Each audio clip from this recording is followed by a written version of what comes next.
Fora TV. Idea Immersion.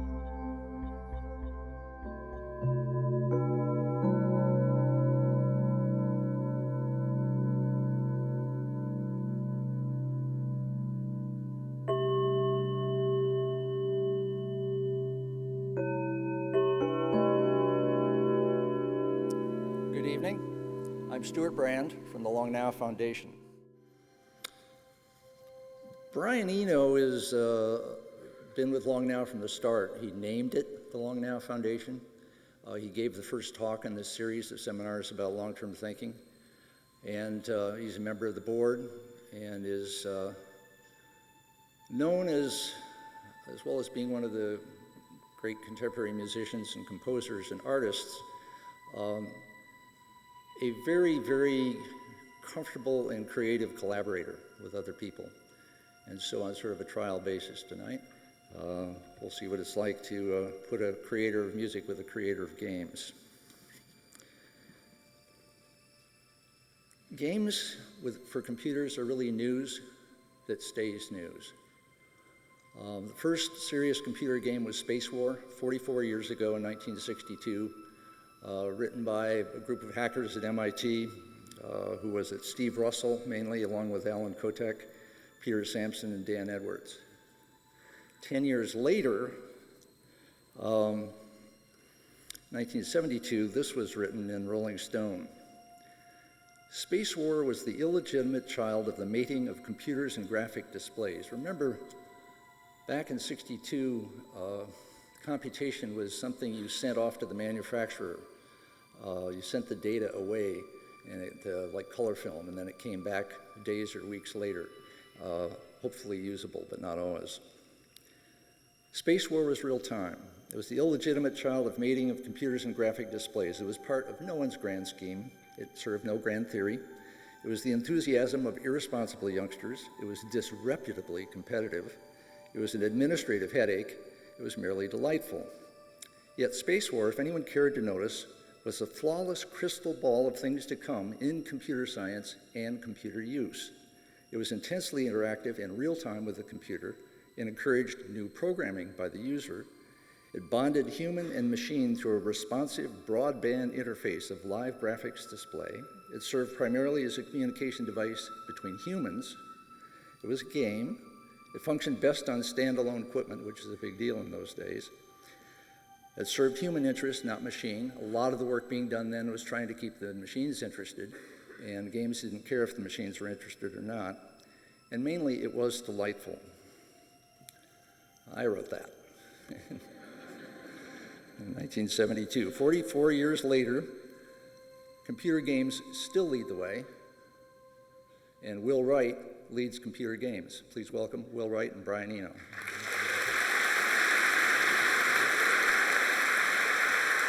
Thanks. Thanks. Thank you.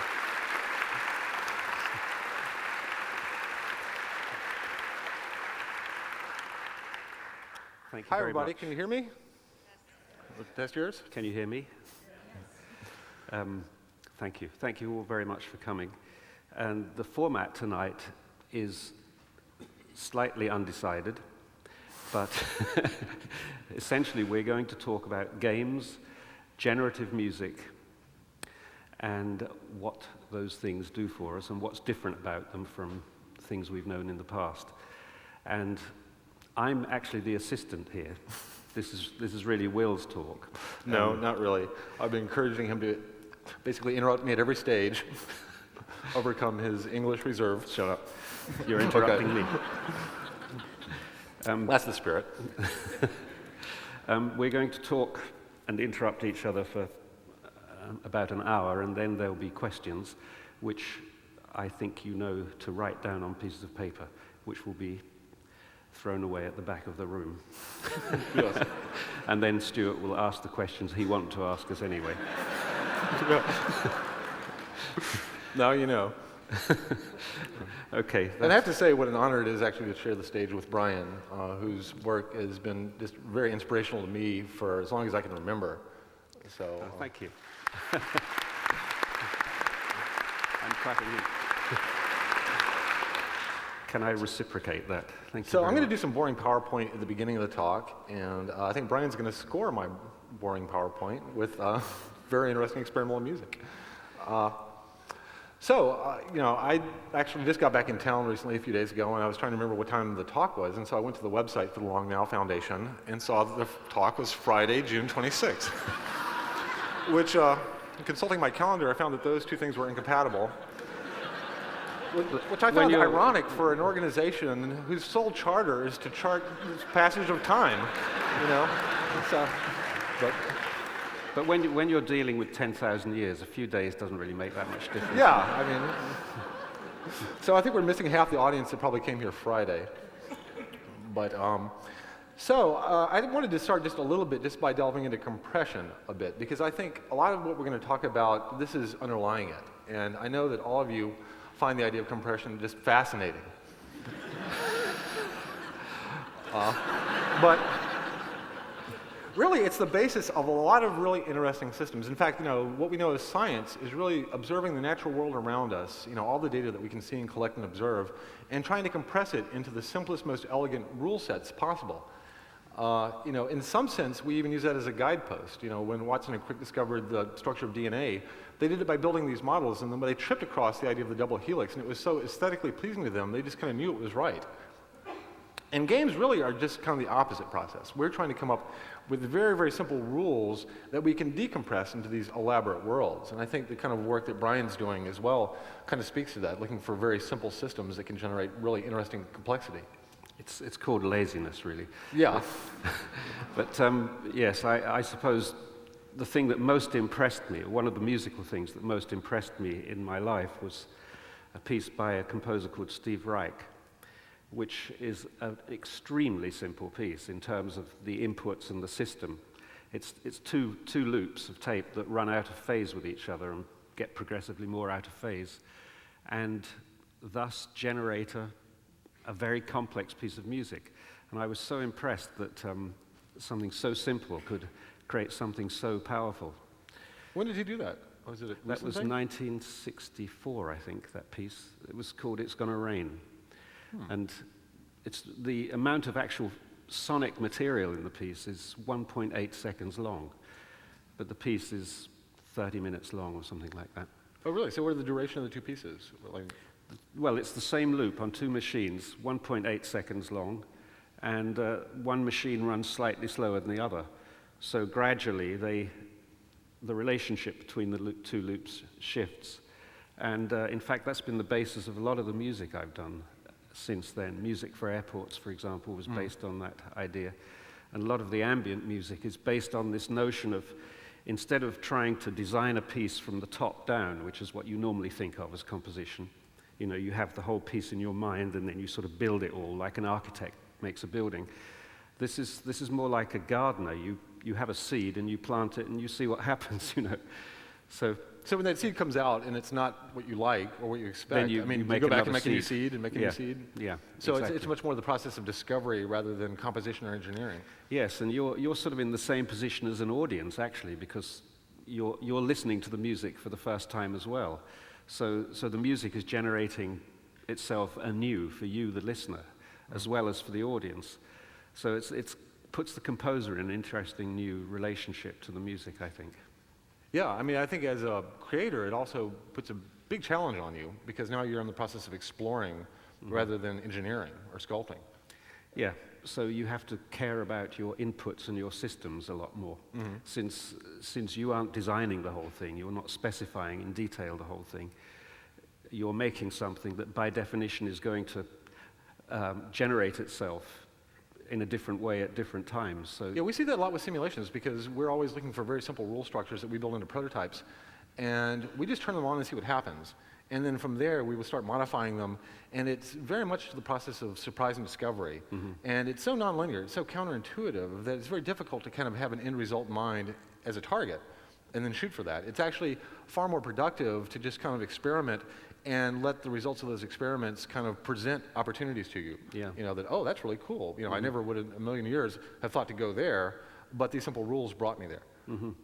Yeah, well, this is sort of a new way of being an artist, really. I mean, it's not so new now. People have been doing it for 30 or 40 years. But to make it explicit and say, this is what I do, and to own up to the fact that what you're doing is making seeds rather than forests, you know, yeah, and letting the forests grow themselves. So I thought we would delve into just generative systems across a broad range of topics here. You know, kind of one of the preeminent ones is biology. And this is one that we're very familiar with. Richard Dawkins, the biologist, estimated that typical willow seed actually only contains about 800K of data, which is enough to fit on like one of the old floppy disks, which is really amazing when you imagine all the trillions of atoms and all the complexity in a willow tree, that the genome of it compresses down to that small. It's a very powerful ratio there. It also, we see examples of this in things like behavioral sciences. You know, ants have very simple rules, but when you combine those simple rules, they display amazingly elaborate, intelligent behavior. Spirograph is a great example. One of the most understandable examples, you know, using simple geometry to create these shapes. Well, another example of a very simple generative system like that is wind chimes, of course. That's a generative system that people don't take very seriously, but in fact, that's like the first generative music, do you think? Algorithmic? I think it probably is, yeah. I guess it's not really algorithmic. Aeolian harp is probably the first one. Actually, it's an interesting question. I mean, do you draw a distinction between, let's say, randomly generated music, like wind chimes, and algorithmically generated, where there's some deterministic rule underneath the system? Well, it's one part, of course, of the wind chime thing. The most important part isn't random, which is the pitch of the notes that are the notes. So the only random part is when they occur and how they cluster together. That sounds generative to me. Have you done systems that involve more randomness? Yes. What, in the sound itself? Or in the selection of the notes, for instance? Yes. So I've experimented with all sorts of forms of randomness, and I found that I nearly always end up constraining it quite a lot. It seems like at some level of complexity, you wouldn't even be able to determine whether it was random or there was a very complex algorithm underneath it. That's true, yes. And does that remove some of the aesthetic? They become functionally identical. Because it seems like a lot of the aesthetic for music involves patterns, repeating patterns that the listener can kind of start to identify and anticipate as they're coming up. Well, that's for what I call narrative music, that's true. But in the 70s, I came up with this word for a kind of music that more and more people were starting to do, which I called ambient music. And that was quite a different idea. That was the idea of music as a sort of steady state condition that you entered, stayed in for a while, and then left. Okay. So it was music as painting more than as narrative. So it doesn't have beginning, it doesn't have development, it doesn't have climaxes particularly. It's closer to sitting by a river than watching an orchestra, for example. Yeah, I actually spent a lot of time listening to your albums, your ambient albums, and I found them interesting because I was aware of them on a very subconscious level. It wasn't like most music where you're hearing it and you're thinking about it and kind of starting to kind of get into the rhythm and stuff, but it would just totally change your perception of the world around you without you even realizing that it was your audio system doing that. It seemed almost subconscious. And you stayed awake?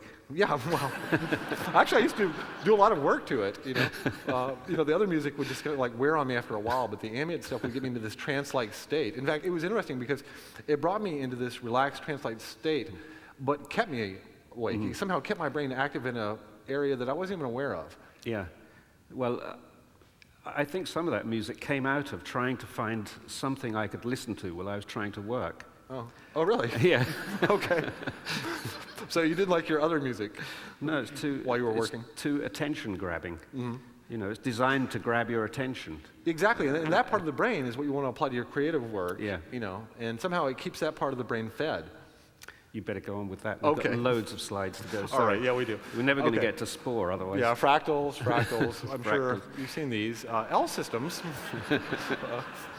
Yeah. This is the boring PowerPoint part of the lecture. L systems are actually an interesting form, like fractals, that allow us to generate very organic-looking shapes. And they come in a variety of kind of styles, but it's actually quite amazing that there are patterns embedded in this that you can clearly see, but at the same time there's a very organic nature to them. These are more L system things. A lot of art I tend to think of as generative, you know, where artists will use very primitive elements, but in combination they evoke totally different feelings, much more complex forms, you know. My favorite painter.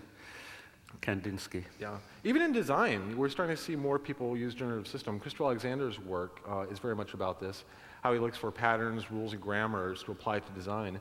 There are other things known as shape grammars, which are being used in things like architecture and industrial design. And these are ways of applying transformations to certain design rules to generate new designs that you can then go through and prune and kind of score for efficiency. When you do music and you're coming up with these rules, there must be some process of you playing with the rule set, listening to it, saying, I don't like that, playing with the rule set again. So basically pruning out the rules you don't like to zero in on the rules you do like. Yes, exactly. And finding out that one always is inclined as a composer to put more in than you need as a listener. So one of the very good things about working on this is that there's a speed control. So you listen to these things and fast forward? I work on them much faster than I end up releasing them generally. Oh, really? Yeah. And in the days of analog tape, a lot of the music I released was released at half the speed I recorded it at. Oh, it's like people doing film editing, where they're always zipping through the thing on their editing It's the opposite of what people do on television, where they always accelerate, you know. I find with music, if you're making it, you always tend to fill the gaps. You want to paint the whole picture, but if you're listening, you actually want a lot less than that. So I do that. The simplest way is just by slowing it all down. You should release an album with all the speeded up versions. That would be interesting. This is as Brian heard it while composing it. The amphetamine version. Right, yeah, really. Amphetamine ambient. Really? That's great, like acid jazz. We see generative systems in psychology. You know, it's amazing how humans can see patterns in almost anything, and we're always searching for these patterns, even if they don't actually exist. And we've even engineered things, you know, that kind of bring us more into meditative spiritual realms that in some sense are generative systems for the mind. And games, of course, are a great example of this. This is my favorite game of all time, Go, which has two simple rules, but yet the strategy is just amazing the way it unfolds in kind of very unpredictable ways. And, you know, this is one of the clearest examples of generative systems and emergence that I've ever seen. This game, by the way, there's a book by Frances Fitzgerald called Fire Over the Lake about the war in Vietnam. And she once interviewed a Viet Cong general after the war. And she said, why do you think you were so successful? He said, well, the Americans were playing chess, but we were playing Go. And that really captures the difference between the two games, I think. And Go is about 100 times more complex than chess, really, in terms of the range of strategy. You know? Yeah. And in fact, the compression ratio between the simplicity of the rule set and the depth of the strategy for here is just an amazing ratio. I think that ratio is interesting in the entire world around us, looking at like the DNA versus, you know, the willow seed and the willow tree. You know, that compression ratio indicates a certain level of generative system, you know, and emergence. A lot of that is based upon symmetry that we see in a lot of different ways, in symmetrical operators, rules. When we're building models on the computer, you know, a lot of these become games, and in some sense, you know, models are abstractions of reality, and what they kind of remove is interesting. They're only presenting you with relevant information. When I do a game, I actually build physical models of the stuff. When I did a game called The Sims, it involved the screen of the neighborhood, and one of the first things I did was actually go build a physical model of it out of like model train materials. And that abstraction is kind of interesting to me. We abstract things not just spatially in games, but also in time. You know, time is something that you can play with on computers and interactive systems in a totally different way than you ever get the opportunity in reality. One of the most important things about games is the fact that they have, you know, restart. You can replay the same situation over and over from the exact same starting position, which you never get the opportunity to do that in reality. And in some sense, I guess your generative music is the same way. Well, this is one of the very interesting things about generative music, that you can start it again and it unfolds differently. And this is very fascinating because it implies a sort of space of possibilities that you gradually become familiar with. So instead of becoming familiar, as you normally do with a piece of recorded music, with this particular story, you become familiar with a sort of envelope of possible stories that the music might unfold along. Yeah, in fact, that's exactly the same thing that happens in games. You know, the players are kind of exploring. Good gracious, that exactly illustrates what I just said. Yeah, how about that? We must be on the same wavelength. in games, the computer actually, when it's playing chess, is actually analyzing every possible move that you might make and it might make. And it's, in fact, building a map of all the possible moves up to some level of depth that might happen in the game. And that's how computer AIs work. And even board games, in some sense, become a map of the possibility space. All the different spaces on that board indicate states that you can be in this game. Most people just don't think of it as a map, really, in that sense. We can think of our games as these, in fact, very elaborate landscapes where there's terrain, and the terrain might represent challenge, difficulty. Some areas are very, smooth slopes that you can climb up very gradually. Other ones are steep cliffs that are incredibly challenging to hit.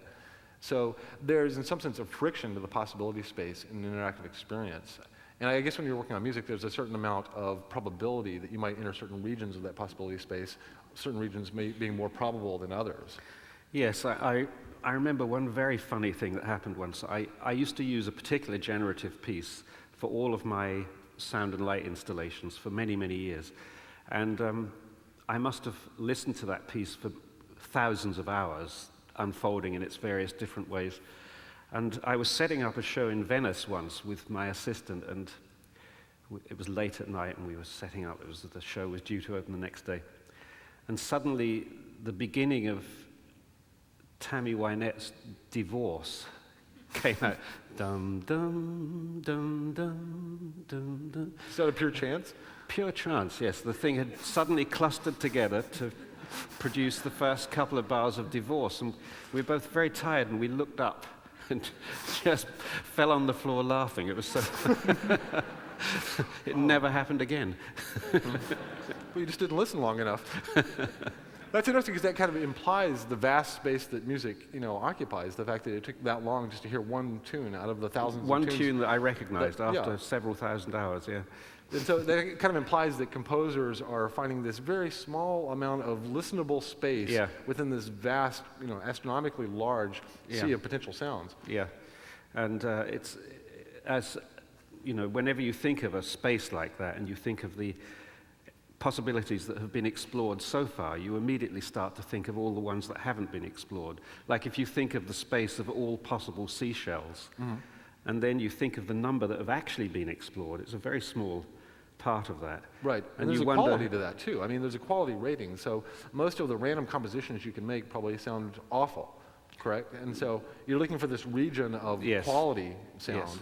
Yes, you want to be on the cusp where it doesn't sound random, but it doesn't sound too obvious and too predictable. It doesn't unfold like you expect it to, but it doesn't unfold in an entirely unexpected and disconnected way either. So you're exploring this huge space. It makes me wonder if there's any, algorithmic solution to at least find some rough measure of quality. So you're not having to sit there and listen for 1,000 hours to get a sense of, the quality of the entire range of that system.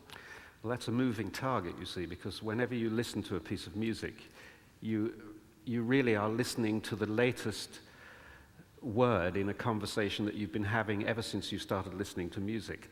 You hear every other piece in the piece you're listening to at that moment. So as your taste changes and your experience changes, that target will change all the time, I think.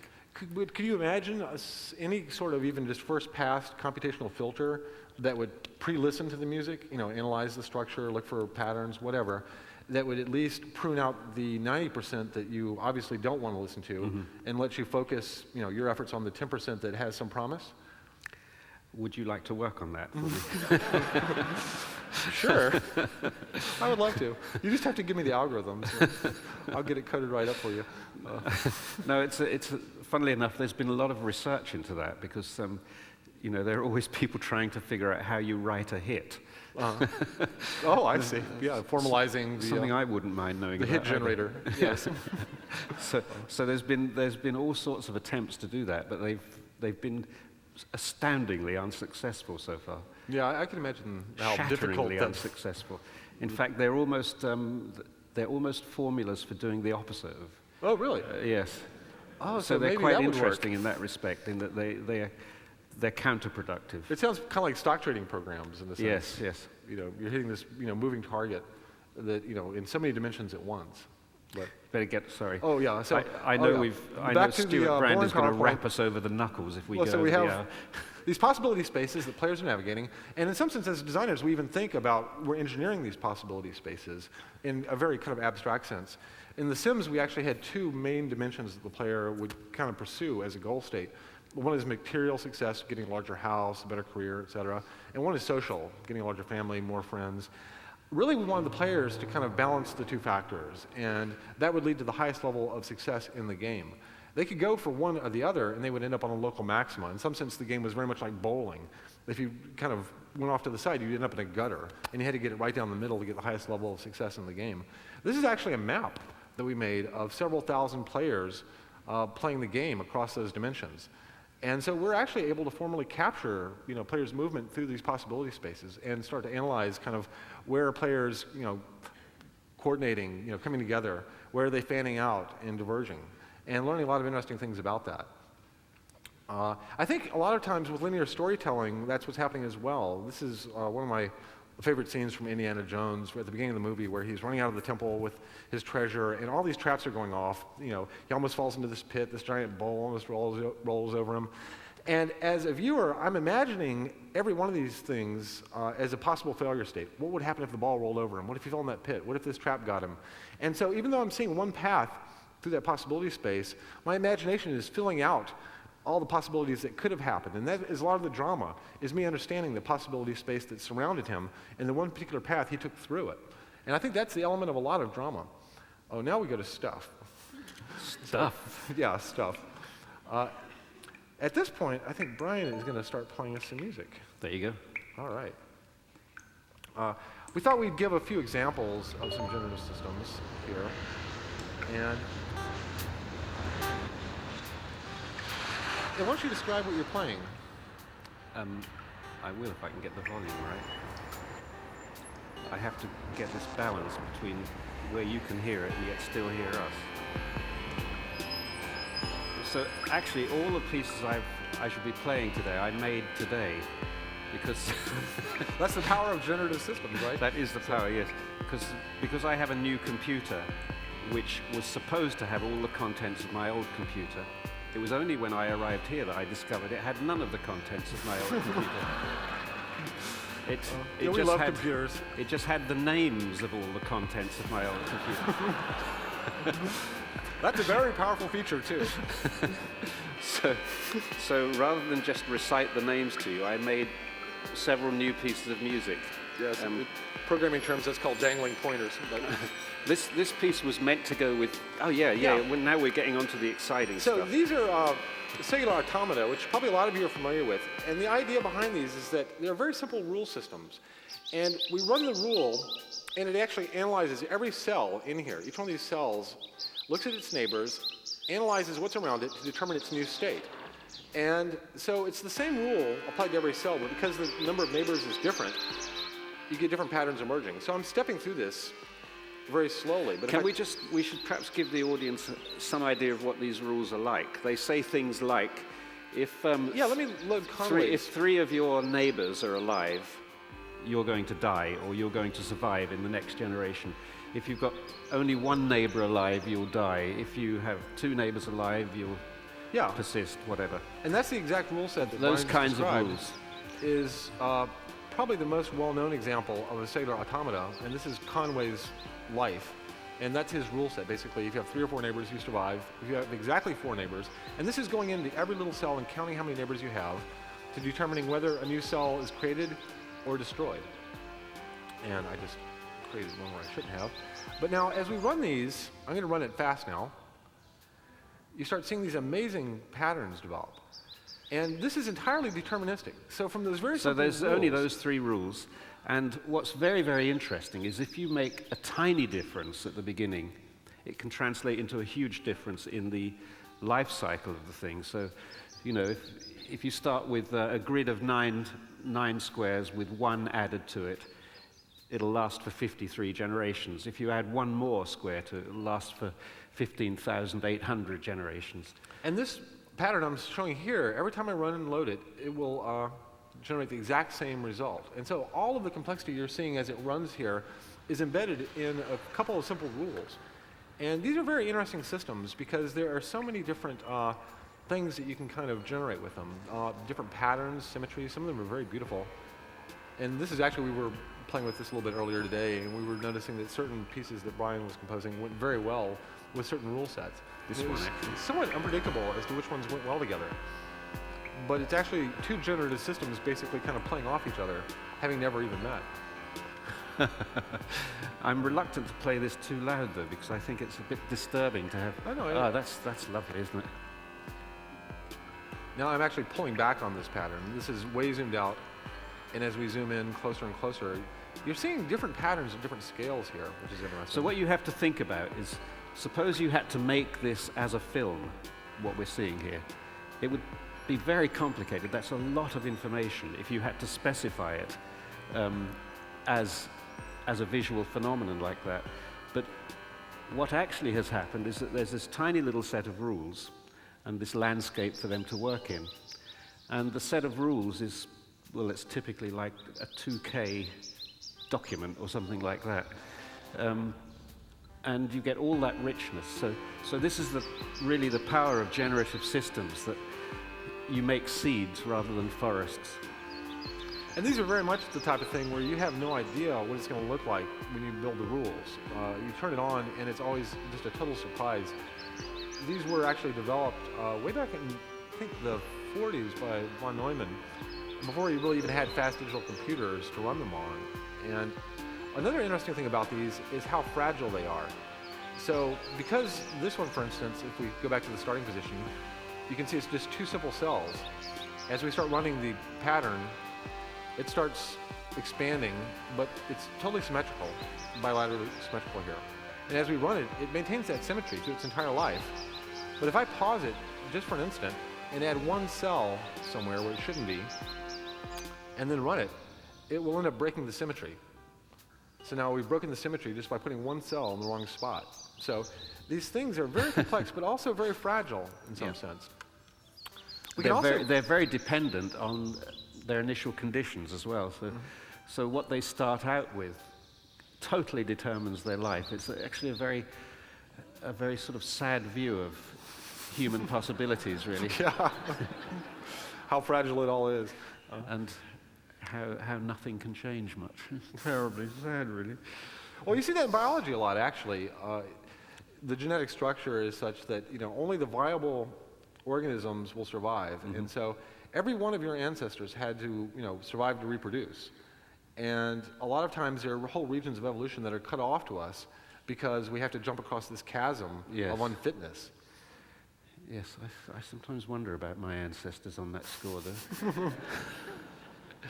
This is another example of things that we can do with these systems. We can actually just put a little. See, this is a little machine. You see. Yeah, a very elaborate little machine, and I can put one little cell in the wrong spot here, and very quickly the whole thing just kind of goes to crap. That was one cell,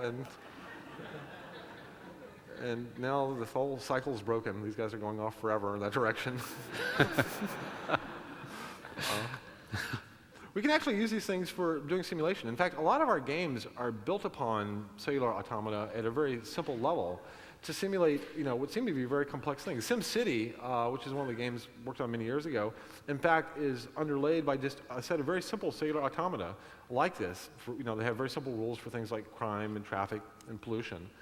And on top of that, we lay all these nice graphics of cars and factories and all that. But really underneath, it's a very simple grid-based system like this that allows us to simulate things. And it took a while to discover the rules, but once we actually put together a few simple rules, we got to systems where we were seeing emergent phenomena. We were seeing things like urban gentrification, just through the simple interactions of the crime, land value rules, and stuff like that. It seemed like it was a much more complex simulation than, in fact, it really was.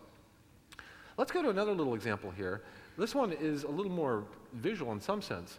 This is a simple program that actually has some very simple rules for figure drawing and posability of the figures. And what it does is it generates paintings, basically, on the fly. It kind of knows how to draw a few things like plants and people. Oh, I know what this is by, was it Bernard Cohen who wrote this? Let's is see. that his name, or Harold Cohen? Let's find out. And I will register this, I promise.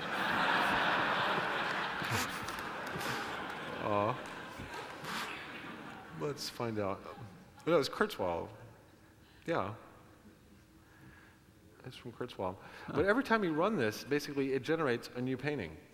And it's interesting just because the computer is obviously doing fairly random redistribution of the poses and the figures and the colors and whatever, but they're still evocative. It's interesting. I can look at each one of these things and there's a certain mood that's kind of evoked for me in looking at them that I'm sure the computer wasn't thinking about that at all.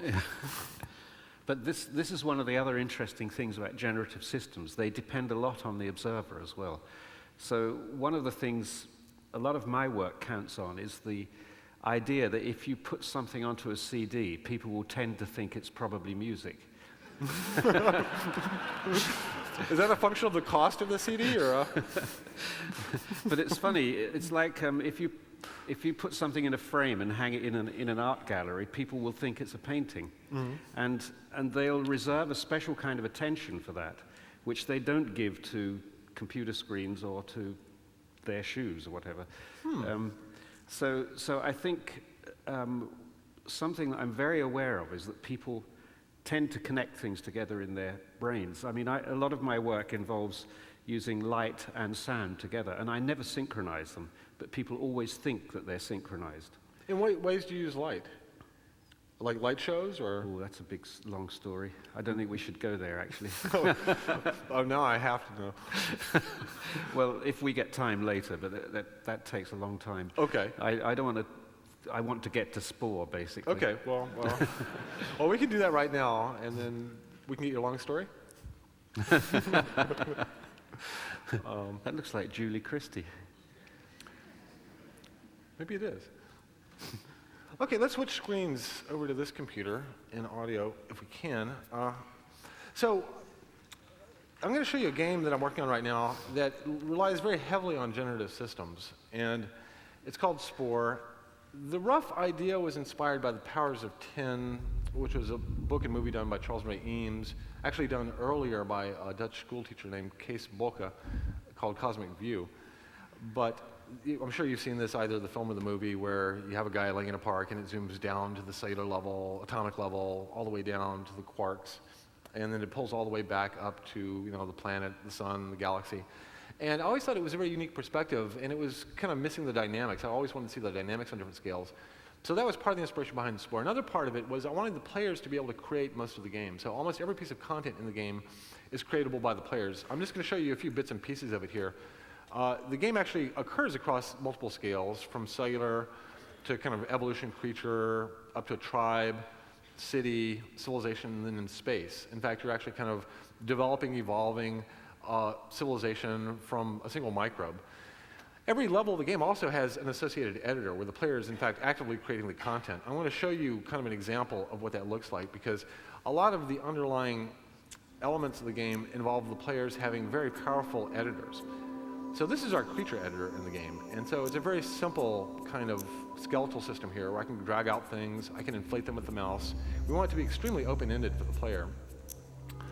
We have a palette of parts over here that we can kind of grab and use and stick onto the thing.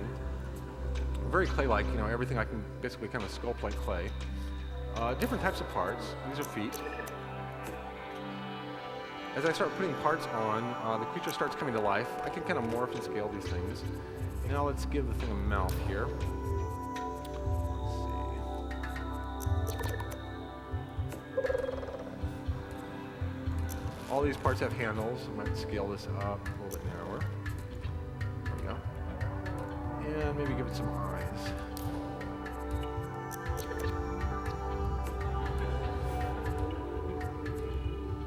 And maybe a set of arms as well.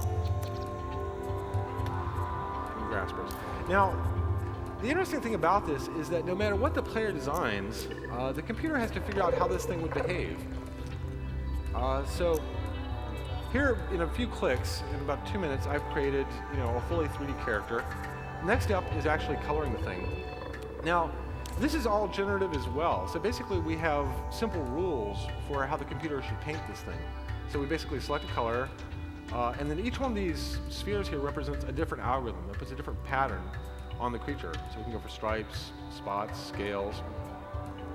We can overlay and mix different patterns. So I can pick another color here and then put different stripes. The computer's actually analyzing things like where the torso is, where the legs are, very much the way a texture artist would. And in fact, typically a computer texture artist would spend a couple days texturing a creature like this. So here in about 3 minutes, and about maybe 30 mouse clicks, I've created a creature that's roughly equivalent to what a Pixar artist might create over several weeks.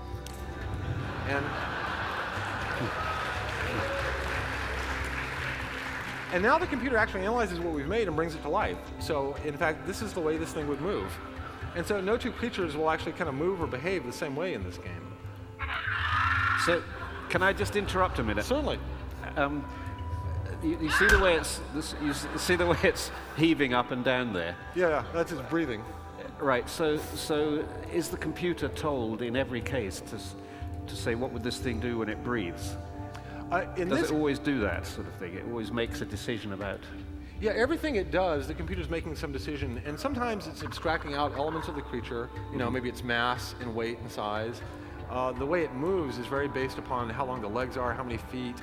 Yes. It can move in radically different ways if I put like 7 legs or tentacles or whatever. So there's a range of possibilities that the computer has to kind of understand based upon the structure of the creature that you've designed. So everything the creature is doing in the game, all the behaviors, have to be animatable by the computer algorithmically, as well as emotions. So we have to be able to show, when the creature's happy or sad algorithmically. And depending on what you design, that could be, quite tricky. So we take this creature and we actually bring it into the world, and you're actually playing in a full world of other creatures that were designed by other players. So as you design a creature in this game, you're actually interacting with other creatures that other players have designed automatically. And so how is the set of other creatures that you interact with chosen? It's chosen by the computer based upon what you've done in the game. So it's based upon how well you are as a player, your skill levels, based upon a number of other things. So do you as a player, can you reject sets? So if the computer puts you in a landscape which you don't like very much, can you say, I'd rather have another set of creatures, please? Well, in later stages of the game, you can do that. You can give the computer kind of directives on the type of content you want. So it's trying to select content that's not only appropriate for your kind of skill level, but also your aesthetic style. So you make some purchasing decisions in the game, make selection decisions. Yeah. And the computer tries to abstract that very much the way Amazon recommendations does. And so in the game, I have a creature. I basically need to find food to eat. So my guy isn't too powerful, so I don't want to go for that food. We're going to go over here. Here's some easy pickings over here. So we're going to... now again, my creature is doing everything algorithmically based upon how I've designed it. Now these guys aren't very strong, but they're very social. So they're actually kind of sticking up for each other. So even though they're weak, I'm not going to get very far with them. So I'm going to go for something a little bit easier. And that's not it. I can... Oh, here we go. Some peaceful herbivores over here. If I'm quick, I can go get a bite of their egg here. They're not too happy about that. They're herbivores, but they will defend their nest. But I did get some DNA points. Now, not only am I just trying to survive in this, but there's a whole social game. If I can find members of my own species like this, I can basically socialize with them. And as my brain level advances, I get higher, basically higher levels of communication with them. Now this one's ready to mate. So I can actually mate at this point of the game. And this is algorithmic mating.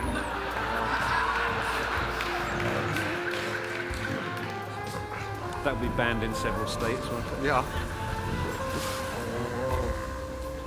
So I actually play every generation of my creature through evolution, and that gives me access to the editor again. And can I ask you something? Sure. If your creature doesn't survive the evolutionary struggle, yes.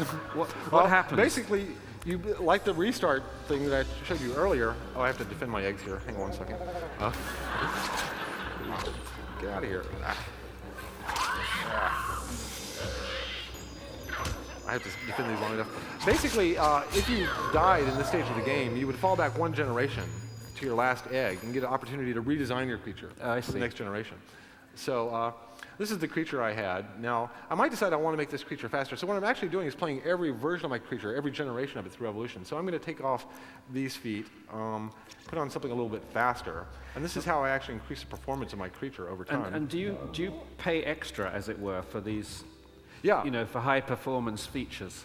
Yes, in fact, there's a currency that you're earning, kind of DNA currency that you're earning in the game that you then spin in the editor. So at every level of the game. So if you design something like a sloth, that would actually be very cheap, would it? Yes, in fact, you could actually start as a slug. We had this little slug thing we called Oogie that had basically a mouth, and that was about it. And I knew someone like that. Yeah, it was. It was a very tricky guy to survive with. Now I'm going to make my guy a little bit scarier. You can also make changes to your guy that are more aesthetic. So my happy-go-lucky guy is going to get a little more serious here. There we go. And then let's go back and paint him.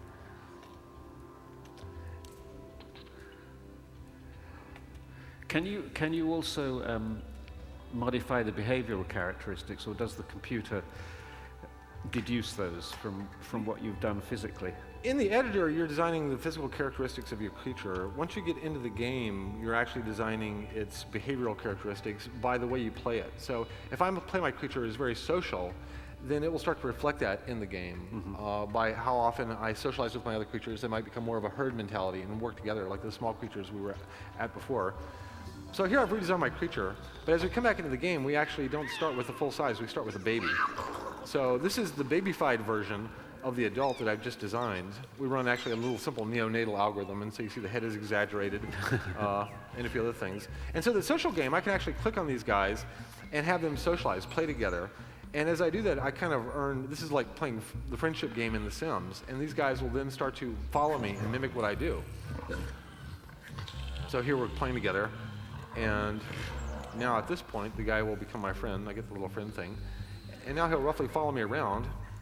And I can get a little pack of my little baby friends here. And we can go over here and we can kind of like annoy our neighbors, the herbivores again, tease them.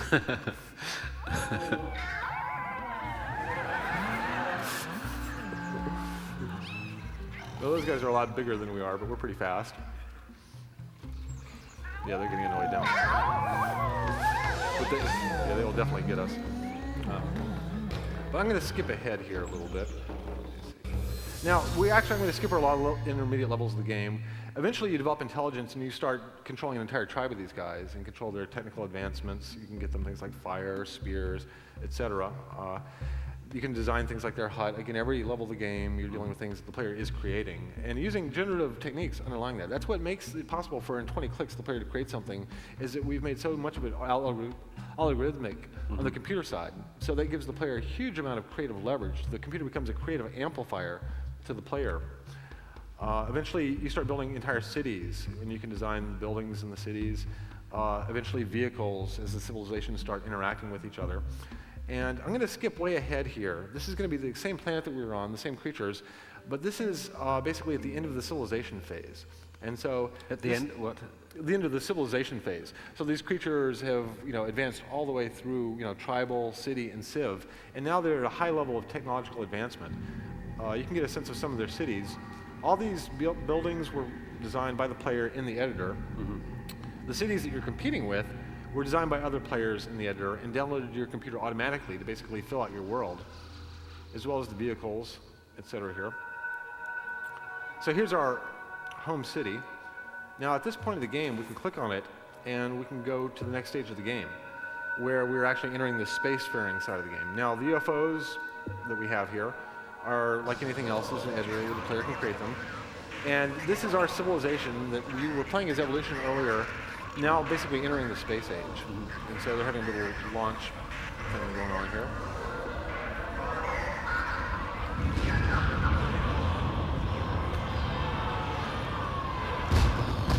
So they're having a little celebration.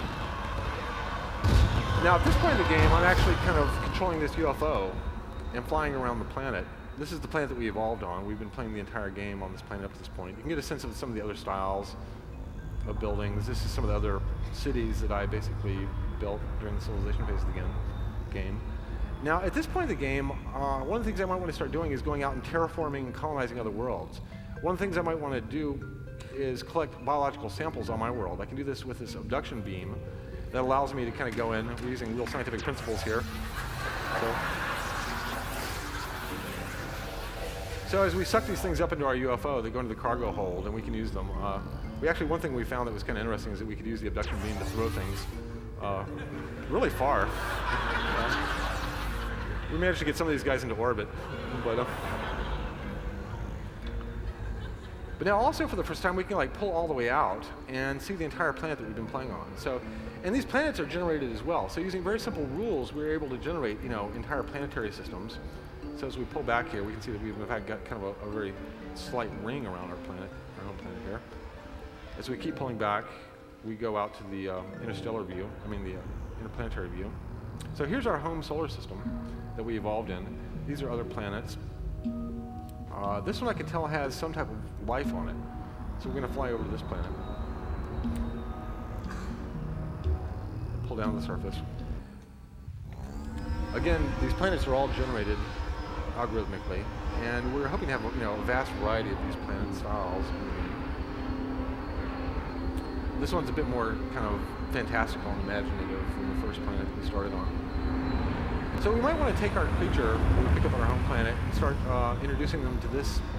Now this planet already has a whole atmosphere and in fact somewhat of a simple ecosystem. Some of the other planets are more barren. In fact, you have to kind of bootstrap from the very early stages up to this level. So let's find a spot over here. Drop our guy down.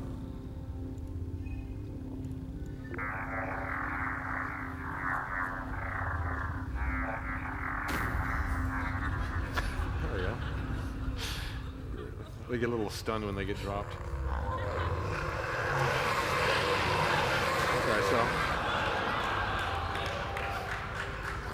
Okay, they didn't get along with the neighbors too well.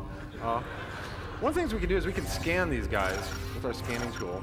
And so any other creatures that we see on this planet, we can scan. They're entered into a database that we call Sporepedia.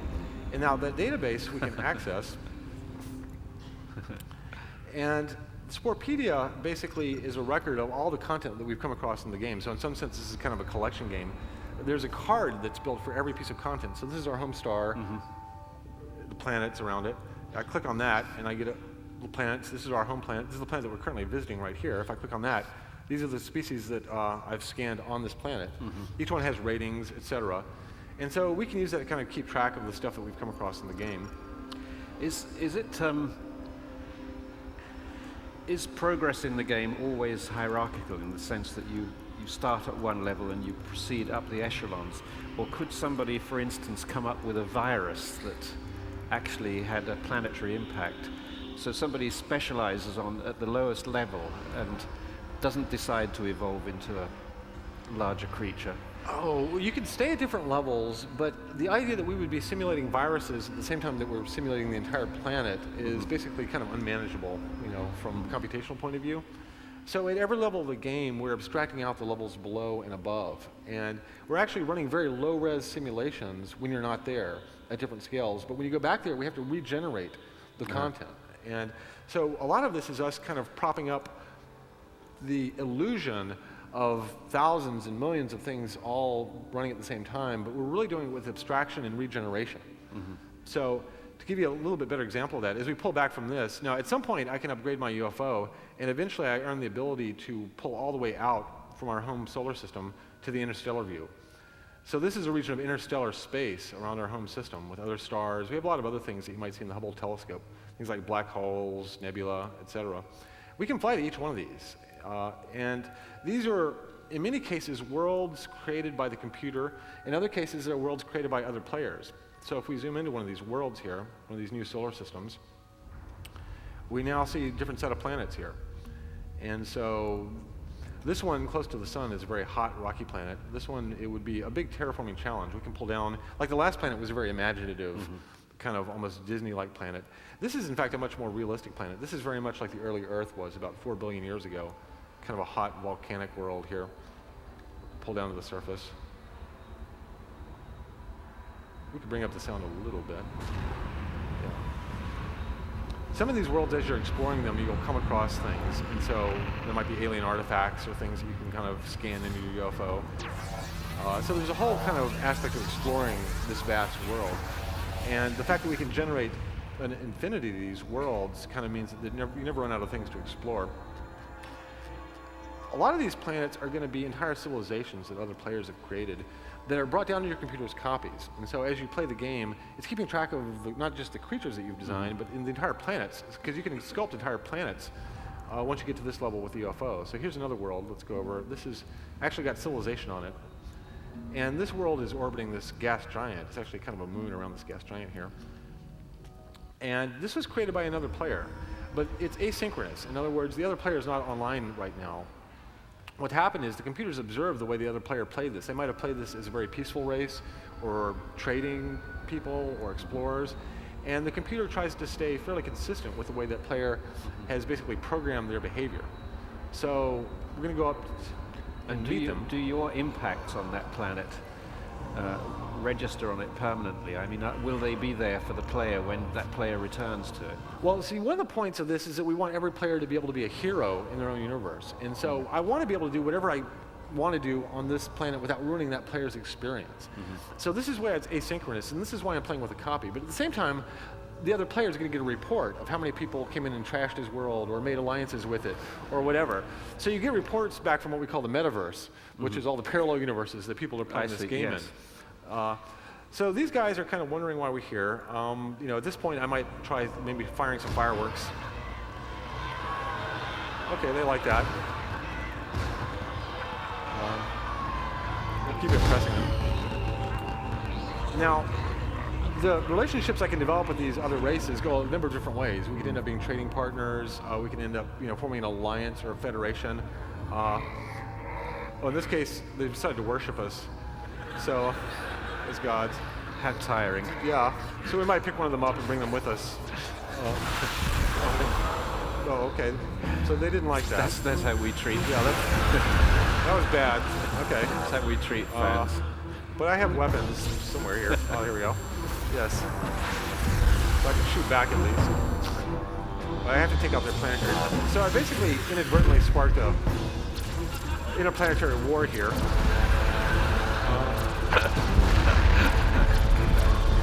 Kind of a major oops. Americans are doing that all the time. Yeah.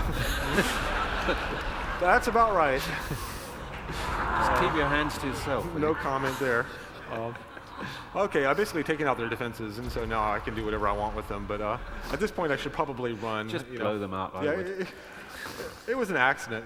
Actually, one thing that we found is that the terraforming tools. The intelligence was wrong. Yeah. That's right. I can erase the evidence just by bringing a few comets down.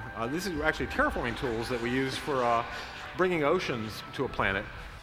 And so if I drop enough comets on here, the ocean levels will start rising here, and I can eventually erase what I've done, hopefully.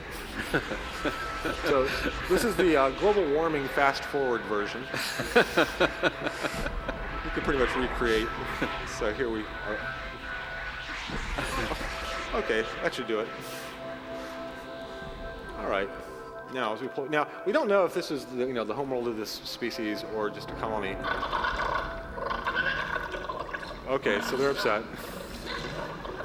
We'll say sorry. Yeah. It was all an accident.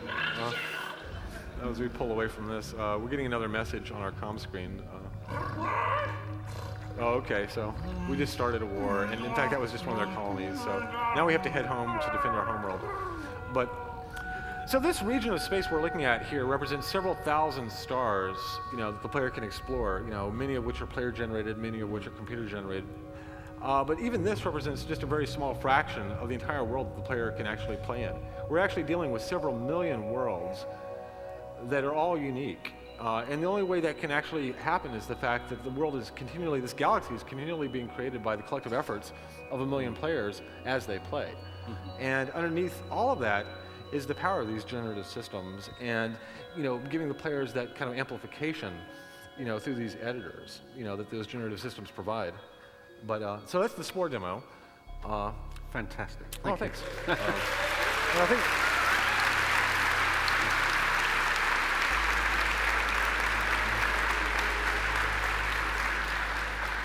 so. I think we're right on time for the Q&A stuff. Great. So, Stewart, are you going to read the questions, or should we just... Okay. Well, I've had a question, request if you can put your screen down a bit. The people who've been wondering what your face looks like for a while can now see. That?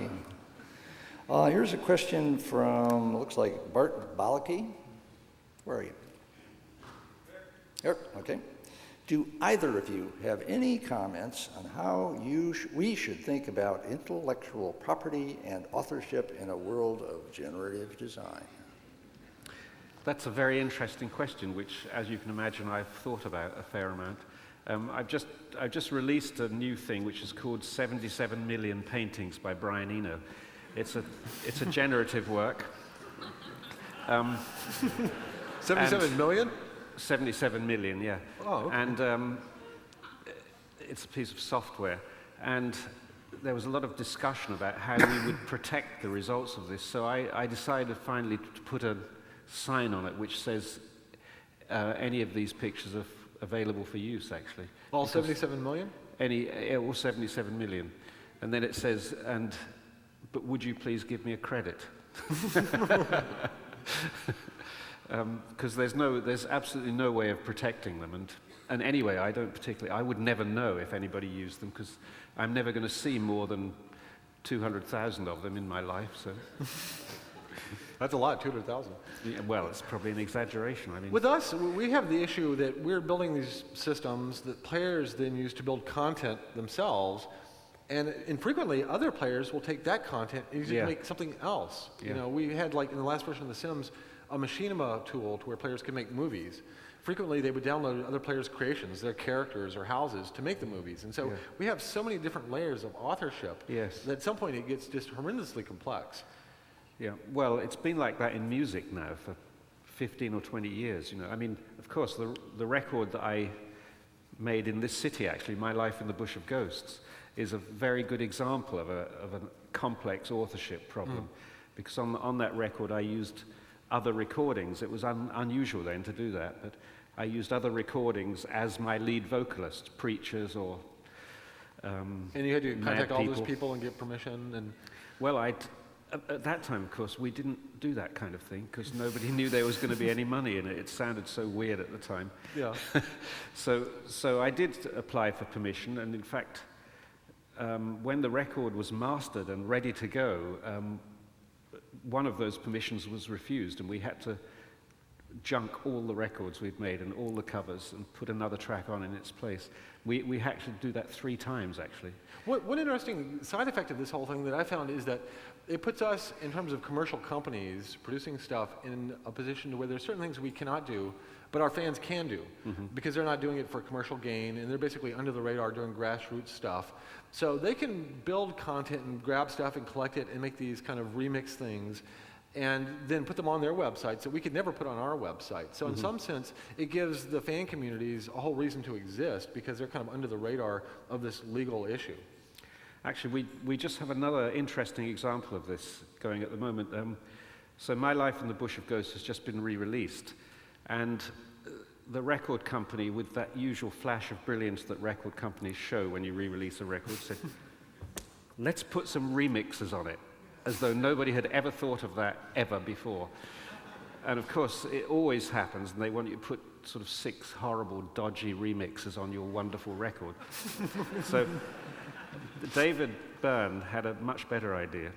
David Byrne is my collaborator on that record, which was to make a website where we would put the individual tracks of some of the records, you know, the guitar part, the bass part, this and that, and so on, onto a website so that anybody could make their own remixes and then post them back on the site. Oh yeah, what's the site? That was very cool. Yeah.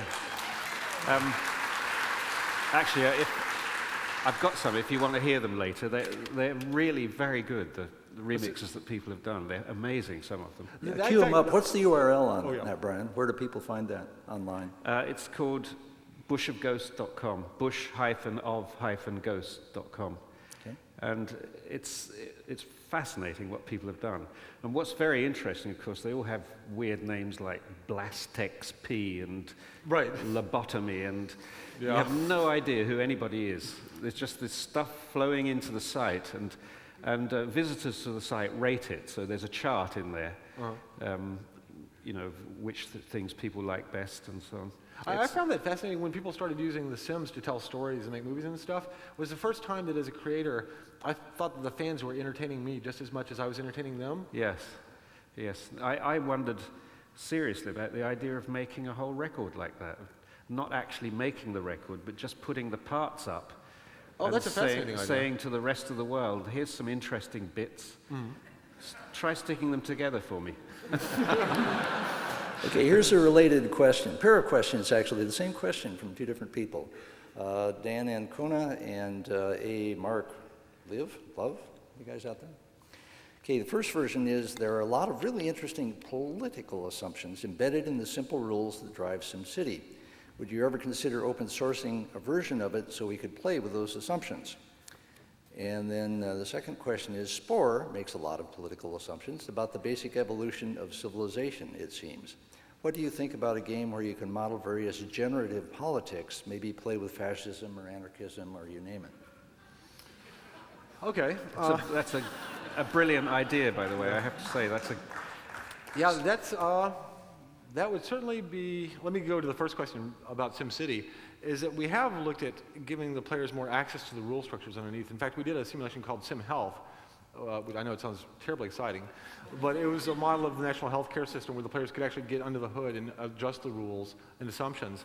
In fact, I think, you know, when people play SimCity and they get to the point of starting to argue with the assumptions of the simulation, that means that the game has been successful because they've coalesced in their mind the model of the game and how it differs from their own viewpoint. In some sense, it helps coalesce their own internal assumptions.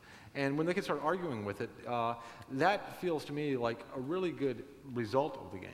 Now, giving people access to the underlying algorithms, again, it's not as simple as you might think in that we're dealing with these generative systems and that we spend a lot of time discovering these rules that gave us reasonable looking traffic or crime or whatever.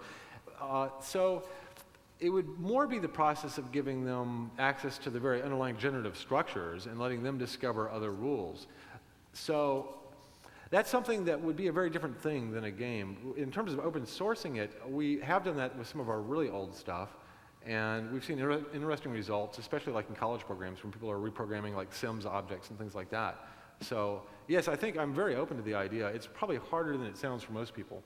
In terms of Spore and the political stuff, that would be kind of a different direction. I think Civilization, Sid Meier's Civilization, goes into that area much more thoroughly than we can afford to in Spore because we're trying to cover so much ground. Spore is more about breadth and about player creativity than it is about, you know, delving deep into any one particular aspect of it.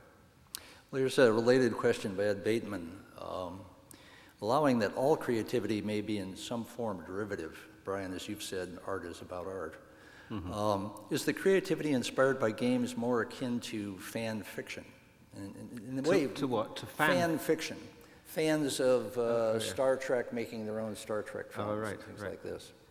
Or people writing you know, their own versions of stories. Harry Potter has a whole world of other people's versions of Harry Potter. Well, I think certain games are allowing more and more access to the underlying content where players can modify the actual objects.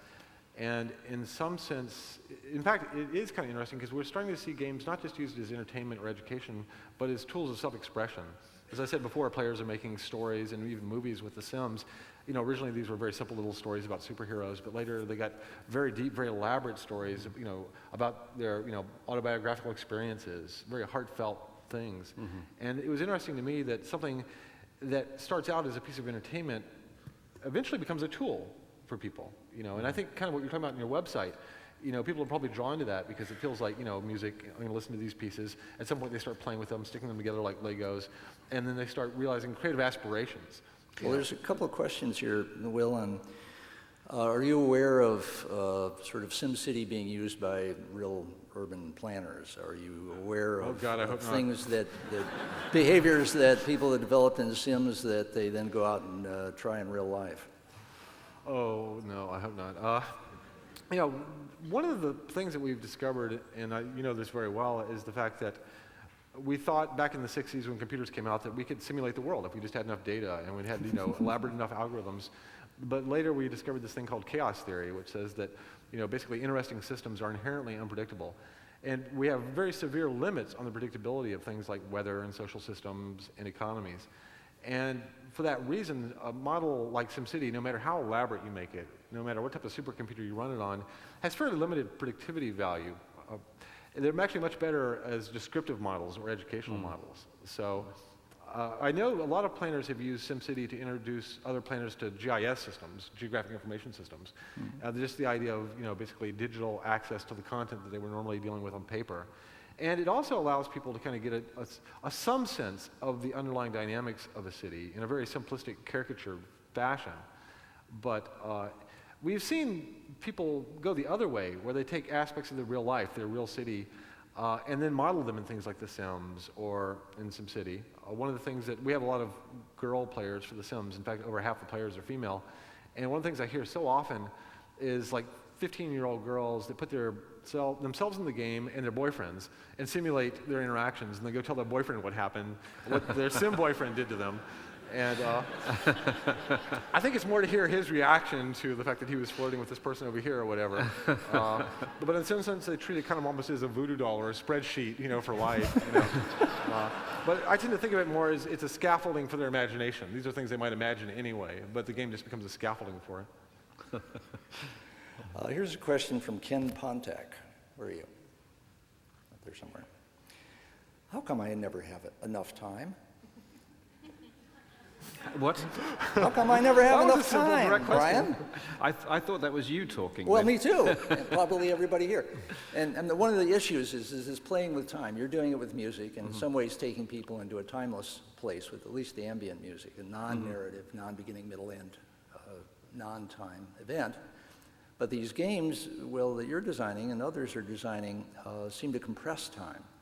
And a whole lot happens, not necessarily in a narrative sense, but a whole lot happens in a relatively short time. You're taking these creatures from spores to space in a matter of, I don't know, days. That doesn't usually happen in the real world, as far as we know. Well, I think the experience of time is very, very elastic indeed. If any of you have ever been involved in a serious accident and had that experience of your life rushing before you, and you know, a 1 second or a half second actually occupies an enormous amount of time. You can see every detail unfolding in that half second. When I got this cut on my head, that was getting hit by a London taxi. They're very heavy, I can tell you. And I got knocked over by one. But I was so fascinated by the fact that so much had happened in my mind that in the hospital bed I managed to write a 10-page piece about everything that had happened in that half second. Really? Yes, it was a bit like those physicists who deal with the first 3 nanoseconds of the universe. Oh, right. Or something like Stephen Hawking stuff, yeah. Do you think when you do your music, do you imagine the perception that you're going to give the listener of time? Like, does the ambient stuff stretch time for people? I think so, yes. Yes, well, that's what it does for me, and I hope it does it for other people. It kind of smooths time, actually. It stops it being jerky and urgent and discontinuous.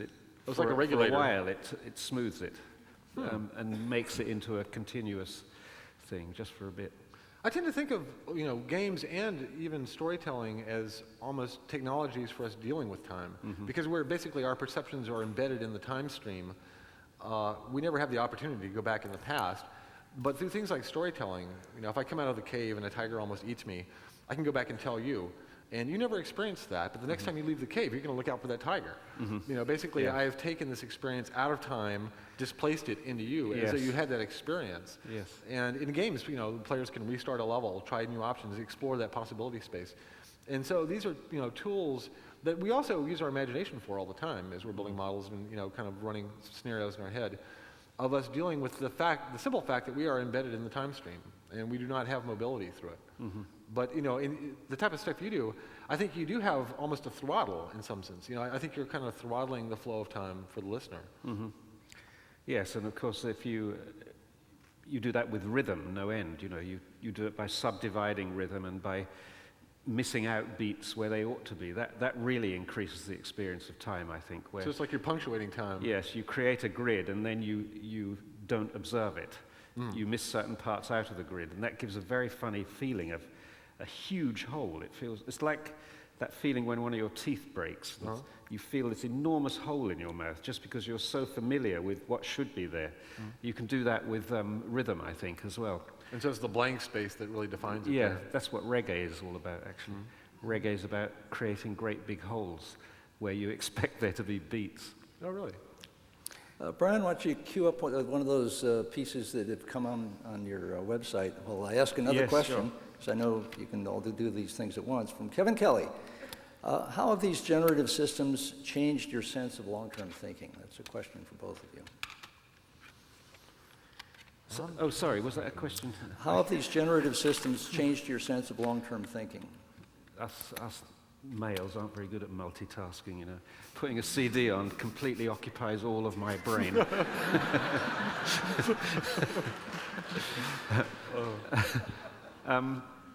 Well, of course, a lot of the pieces I've done have been are effectively infinite, which is very interesting, to make pieces of music that nobody will ever hear the whole of. So I sort of like that idea. When I used to do, at one period doing installations, I would, you know the way in art galleries they always say dimensions of everything, and they say sort of this piece 19 feet 6 inches by 11 foot 9, and then I would say music, estimated length 6,410 years. So does that give you a better perspective on basically the ratio? We talked earlier about the compression ratio between the simplest, set of rules generating these huge amounts. In some sense, it seems like that's kind of what you're alluding to there, is the fact that these simple little loops, out of phase, in fact, will not repeat for 67,000 years or whatever it is. Yeah, it's so elegant, I think. It's so economical. I mean, especially with the shows I do in galleries, I nearly always show people exactly how the trick is done.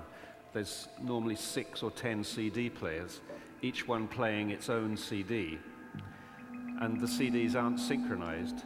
So this is one of the Bush of Ghosts remixes, by the way. It's a very nice piece. So one of the fans made this mix? Yeah. I think for me,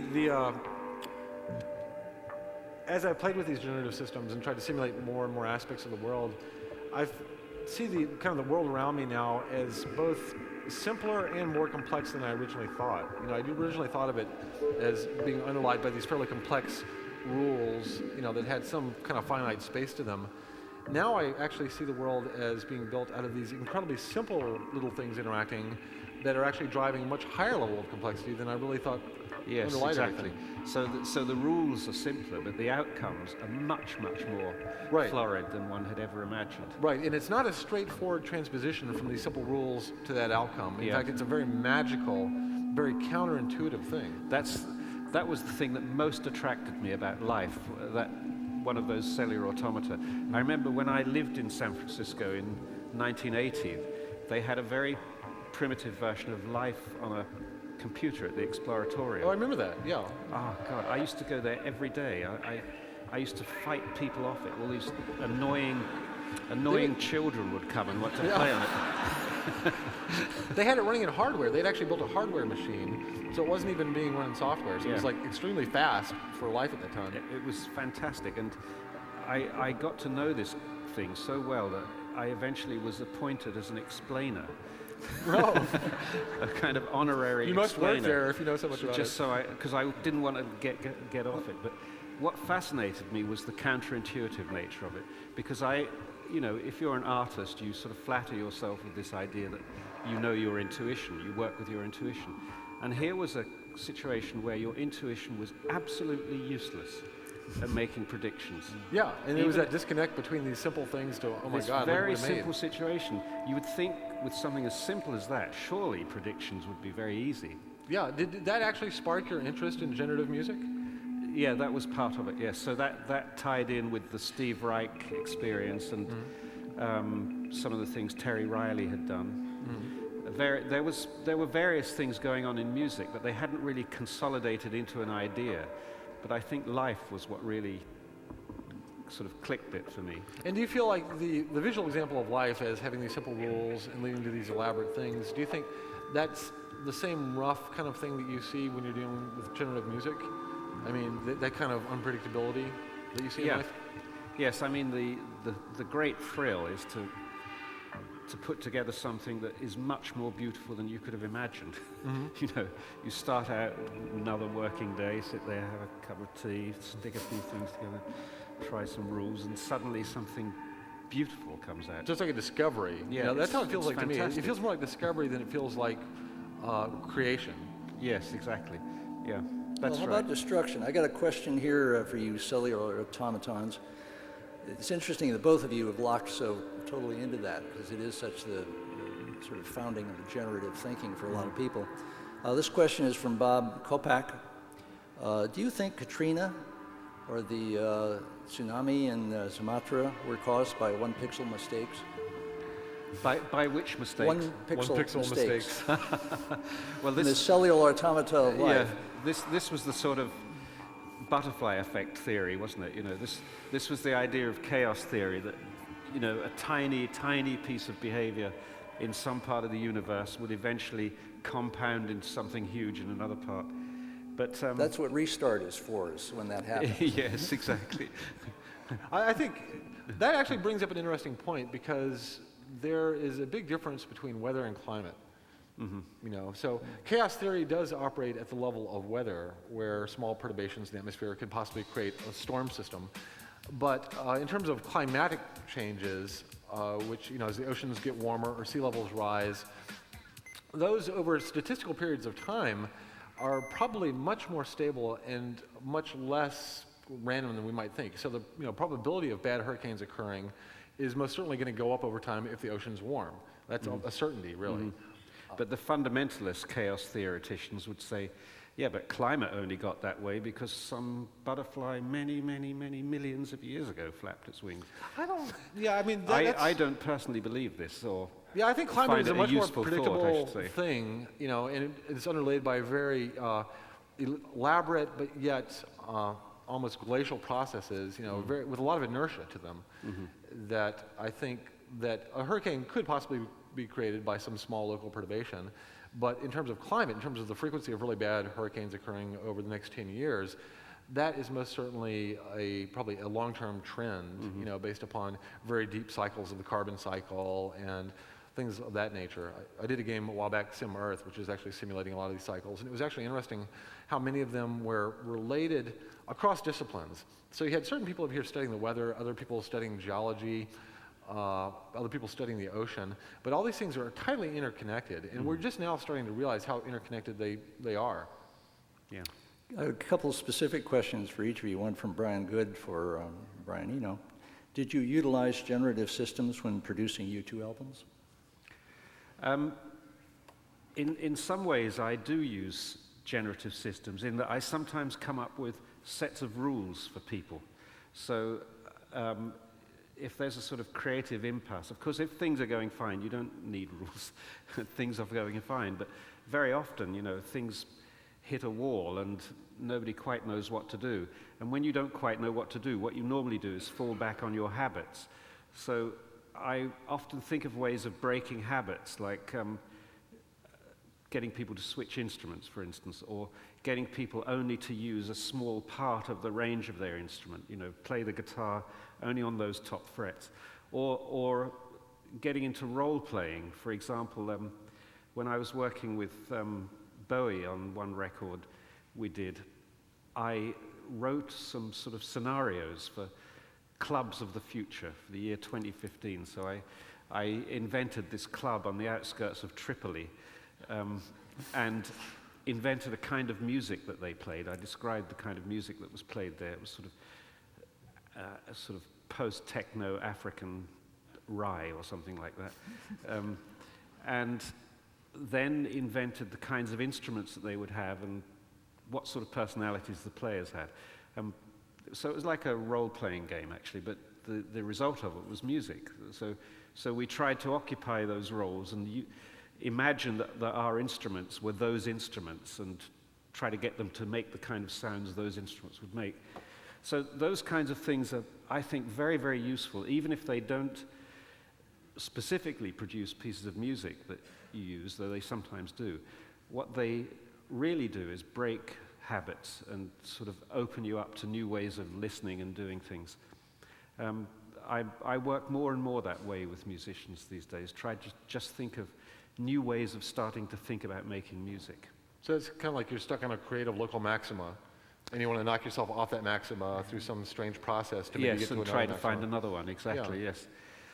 It works especially well with people who've worked together for a very long time, and if people have worked together for a very long time, they have one great strength, which is that they're quite telepathic, but they have one great weakness too, which is that they're very often over-diplomatic, in that, you know, because in order to keep the group solid and happy, nobody really wants to say to the guitar player who's just spent 4 days on one part, it's not very good. But in a role-playing situation, you can actually, because you're not that person any longer. You're now this new character who always says things like that. Yeah. Do you see what I mean? Yeah. Will, a couple of questions for you. Worst Does Spore episode have ever. parasites? Every complex ecology is mostly parasites. How about Spore? I'm sorry. Does Spore have parasites? Not overtly. You know, again, that's an avenue we could have gone down that would have involved a great deal of confusion on the player's part. We want to keep things, you know, very high correspondence between what they create in the editors and the results they get into the game. As you get into things like parasites, if I design this great creature and I painted it all up and all of a sudden he dies of a cold, you know, it works for War of the Worlds is the punchline. But there are a lot of things that when we do game design, we either break reality or conveniently ignore aspects of it because we're trying to engineer a certain experience on the part of the player. Right. So games are not about, you know, put everything into them that you possibly can. In fact, really the hard part as a designer of games is deciding how much stuff can we possibly remove and still maintain that core experience. One of my favorite quotes is about Japanese gardening, and it's that your garden is not complete until there's nothing else which you can remove. And I think, you know, for me, that's very much design. You know, what is the simplest, smallest thing that you can put together that achieves the design goal? Yeah, I think about music very often the same way. I start off painting, so putting everything on, and then I end up sculpting, cutting stuff out. You did that with Laurie Anderson's album, The Big Way. You took all the music off it. Oh, that's right, yes. So, yes, when I was working on that album, when we came to mixing, I worked out a procedure for mixing, and because I love her voice so much, I thought, I'm going to start every mix just with her voice, and I'm going to see how long I can listen just to her voice before I want anything else to happen. Now, I have a very high tolerance for her voice, so I probably would have never put another instrument on if it had only been down to me. But with advice, I would gradually bring other instruments in. Okay, another question. Here we come back to reality from Jesse Cowan-Sharp. This is for Will, do you see physical reality, virtual reality, and gaming merging in the future? If so, how? While you're pondering your answer to that, Werner Vinge has his answer out in a brand new science fiction book set in 2025 called Rainbow's End, which plays out this very question in exquisite detail. But Will, you probably have another sense of how the interaction might work. Well, I think they are merged right now because I think you see things happening, you know, in what we might call cyberspace or, you know, over the net that very definitely impact, you know, the real world. In fact, you know, our perceptions have changed as a result of these technologies. The computers turned out to be more of a communication tool than a computational tool. So I think in a very real sense, they are merged. I think even in things like online games, you have real communities of people forming real relationships, you know, and a lot of them actually ending up meeting, getting married or whatever. So these are definitely areas where socialization is occurring, where real communities are forming, even though they happen to be online. So I would say this is one of the kind of most rapid transformative experiences that our culture has gone through in history. You know, the fact that the internet, you know, as Kevin Kelly pointed out, is 10 years old is astounding. When you think about how it's impacted our world, in 10 years that we've come to rely, and so much of what we do has moved into this medium that, yes, I think they are very much connected already. Well, you'll be in the thick of it. It's good. We're heading toward a big finish here. It's 9 o'clock. Roger Lynn asks both of you, what did you really want to talk about, but nobody asked? Or another version of that is, what did you really want to ask the other person on the stage, but this is your last chance. We did have an idea, actually, that we might talk about what happens to people when they play games. He was going to talk about that, and I was going to talk about what happened to people when they engage in culture, generally. But that's a long story. I mean... So that's 2 long stories you've got. There's 2 long stories, yes. So Start I think with the culture sort of and work back to the game. I'll bet you can do a short version. Yeah. Start with culture, okay. Okay, the short version. My definition of culture, which I've used for quite a few years now, is culture is everything you don't have to do. So you have to wear clothes, at least in this climate you do, but you don't have to wear these particular clothes. We could all just wear sacks, actually, couldn't we? You have to eat, but you don't have to develop complex and beautiful cuisines. So there's a layer of things we have to do, otherwise we wouldn't survive. And then there's a huge layer on top of that, which is stylistic, essentially. And we spend a lot of our time thinking about that stylistic layer. So I started asking myself, since that's the layer that I make my living in, a long time ago, why are we so interested in that? What are we doing when we engage in stylistic play like that?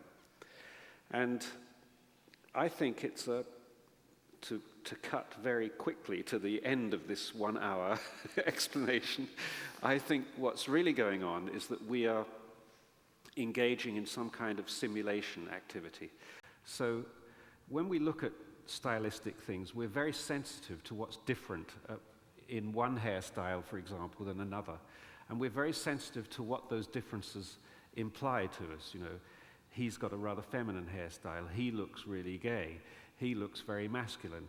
He looks this, she looks that. And we read these cues from hairstyles quite without thinking about it, and we make choices about our own. Well, I don't very much, but... and so what we're doing always, I think, is when we see any stylistic object, we're seeing in that a little tiny microcosm of some kind, a little set of implications about a world picture. And that, you can see how that's clearly the case in a novel, but I think it's also the case in an earring or in a cupcake, a decorated cake, So I think what we're doing then is we're constantly looking at these things to imagine what would that kind of world be like? What would it be like to be that kind of person who wears that kind of hair? What would it be like to like that kind of picture? And I think we do this at sort of some levels of remove. We watch ourselves doing it. We watch ourselves surrendering to objects of culture because we can surrender to them because they don't hurt us, essentially. That's the best thing about art, is that it isn't life. You can switch it off or walk away from it. So therefore, you can surrender to it as well. And the act of surrendering to something is really the act of, for a little while, agreeing to live in that particular world with its particular values and seeing what it's like. And I think this is because the strongest difference between humans and other creatures is that we're capable of imagining. And that's exactly what imagining is. Imagining is the process of thinking what else it could be like, how else things could be. And we practice that all the time, I think, with objects of culture. So that's a very poor explanation, really, but I can make it much better if I had longer.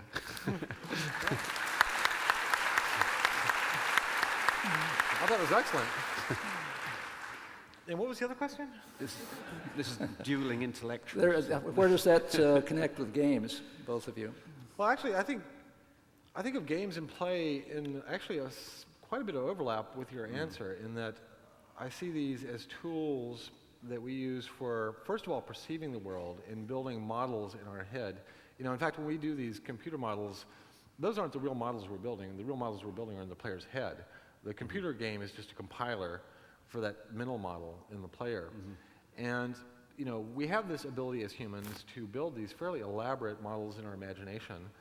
And the process of play is the process of pushing against reality, constructing a model, refining the model by looking at the results of us pushing and interacting with things. One of the probably chief aspects of our survival as we became a social species was not just modeling the world around us, nature, but modeling other humans, which in fact were probably the most complex things that we were interacting with. We could probably learn things about the seasons and about the predators at a much simpler level than the complexity of other humans. And so that's where we started, I think, developing this deep ability of empathy to look at another person and get a sense of their motivations, their feelings, what they're likely to do next. And I think that became the basis of what we call storytelling. So as I'm watching a movie or reading a book, I can imagine myself as that actor on screen. In fact, that actor is really just an elaborate simulation of a real person experiencing those emotions, having those motivations, that we can just place ourselves into temporarily and understand what it would feel like. Just like you were saying, when we look at other people, what would it be like to be that person? That's an amazing human ability, almost like psychic in its level of detail. I can look at another person just with a glance and get a sense of kind of what they're thinking, what they're about to do. So I think storytelling basically was built upon that empathic circuit. And I think play, which is probably the other major educational technology that evolution developed, was based upon the idea of agency. That in fact I can touch the world, interact, and observe the results, and start building models of that world. So I think a lot of our understanding of the world and the way we perceive it is through those two avenues. And one is pretty much the domain of play and interaction, and the other one is more the domain of linear storytelling and transferring experience across time. Why is play the common verb here? Playing music, playing games? That's a good question. Why is play the common verb? You play music, you play games. Yes. And it is in most languages as well, actually. Really? It's not just in English. Yes, I don't know. It makes perfect sense in a way that it should be, that one is exploring a territory called music, just as one explores a game. It's almost like play is a word that was designed not to be precise. Because we apply it to so many different things, and it's almost the whole purpose of that word is to cast an umbrella over activities that we do not want to be overly specific about, and leave a certain amount of creative latitude to its interpretation. You guys know the book Homo Ludens by Huizinga? Yeah. You live it. Keep living it. You guys are phenomenally generative. This has been I suspect, generative evening. Are there any final admonishments or statements you'd like to send us out with? Well, I must say I thoroughly enjoyed it, and thank you for very interesting questions from the audience. Really, all good questions, weren't they? Yeah, they were hard. They were. So thank you very much. And thank you as well. I want to thank Brian, too, for... Give us some music, and we'll process out of here. Thank you. Okay.